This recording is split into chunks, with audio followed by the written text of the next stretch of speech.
coming up, he's coming up, he's coming up, he's coming up, he's coming up, he's coming up. It's there. Hello and welcome to Kapow Toys Presents. I'm your host King Grimlock, and today we're going to be taking a look at the Transformers Collectors Club exclusive animated Cheetor, part of the Trans-Tech division. He's a copper. If you've read the BotCon comic, he's a copper partnered with Sideswipe, the old cop, new cop kind of thing, the rookie and the retiree. It's a grand little comic, and this guy's really well represented in it. The toy is a lot better than I expected it to be. I'm quite surprised, actually. I'm kind of blown away with it. Actually, I'm utterly in love with it, if I'm honest. There are so many good things about this toy, it's actually difficult to fit them into any sort of time limit. Now, when it was originally designed, we know from Mr. DJW, Derek J. White, that all of these black spots were hexagons. Dashed through in a very, set design to give the appearance of a cheetah, but to still make sense why he would have those decals on Cybertron, which of course it doesn't really do with them having spots.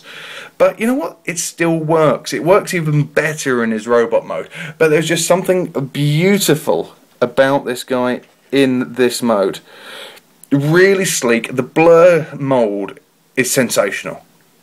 I've always enjoyed it, but it was only since getting this guy that I've really come to appreciate just how nice the animated blur mould is.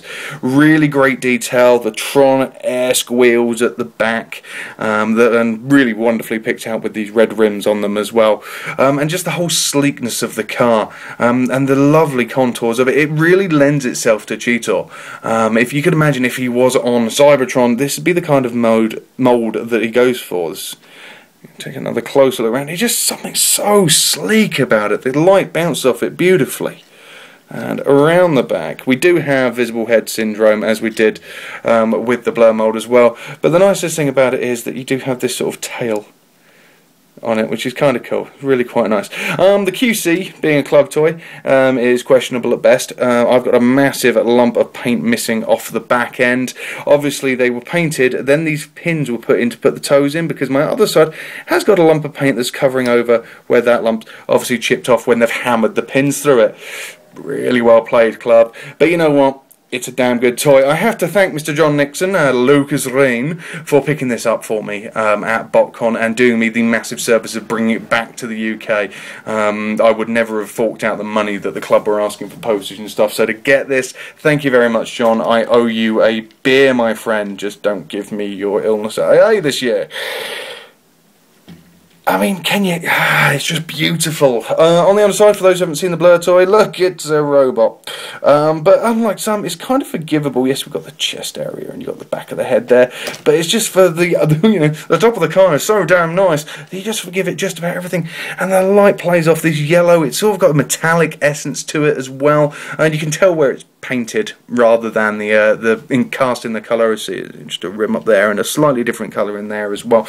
But it works so well. There is something so nice about the way this looks. I can't explain it.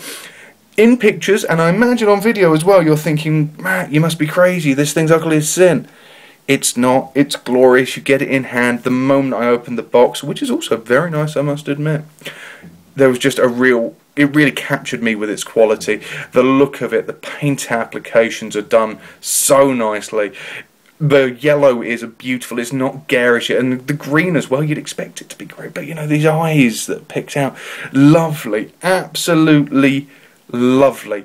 I think this guy is wonderful, uses the blur mould brilliantly, and even more than that, might actually go above and beyond in this mode what the blur mould does. So, because he's so quick, we'll skip the transformation.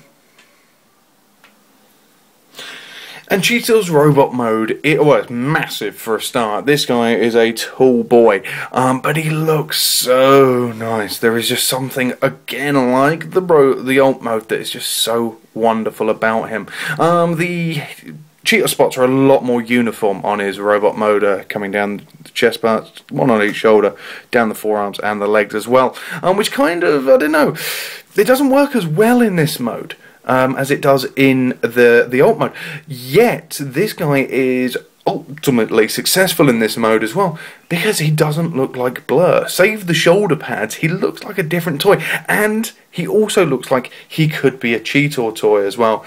The new head sculpt, if we can take a closer look at that without losing all the light, that would be useful, is wonderful, absolutely beautiful. He does look a little goofy, but it is absolutely gorgeous. Really nicely sculpted, wonderfully designed. What do you expect from an animated toy, really? Are you going to stand up, please? Don't fall over. Problem with that Blur mold, it's a little bit loose. It's not loose, I mean, you know what I mean, it's just falling. That mine has got a loose shoulder, actually, but that was because I tried to force it. And it's kind of gone. So, there we go, anyway.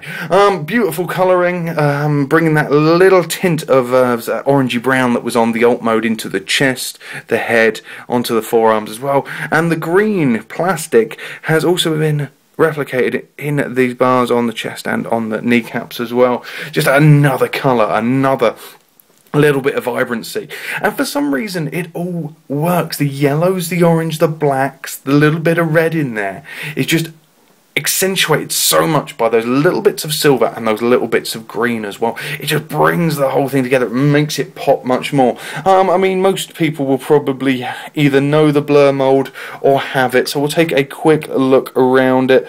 It's very sleek, very little kibble. The shield, which is on his arm at the moment, can store either on those 2 points or, of course, on his backside as well. So you don't have to have it on the arm, as he is being shown there. The Blur one I like to store on the back. It sort of creates the sleeker look to it, but it also takes away from the fact that that's sort of like the interior of the car. But it's nice that they included it in the original design anyway. There we go. So the question really comes down to, is he worth it? Now, if you like animated as much as myself, then yes. Utterly yes. Yes, yes, yes, yes, yes, yes, yes. Break the bank, do what you need to do to get this toy. I adore animated, so I'm completely biased. For you who isn't an animated fan, or is only got a passing taste in animated, probably not worth it, if I'm honest. This isn't anything new. Well, you know what I mean. This isn't anything different than what you could have picked up in the stores. It's just a Cheetor version of an animated toy.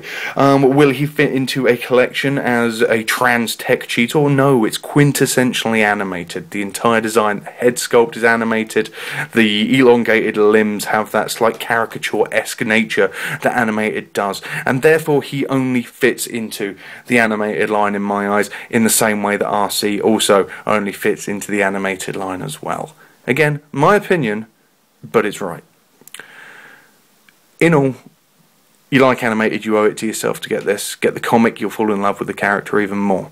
You don't like animated, can't really recommend it to you, but I recommend you go and watch animated and get a few of the toys, and then, once you've fallen in love, go and get this guy.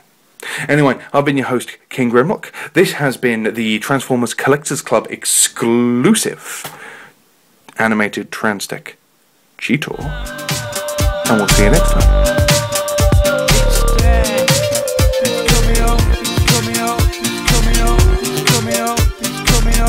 It's there.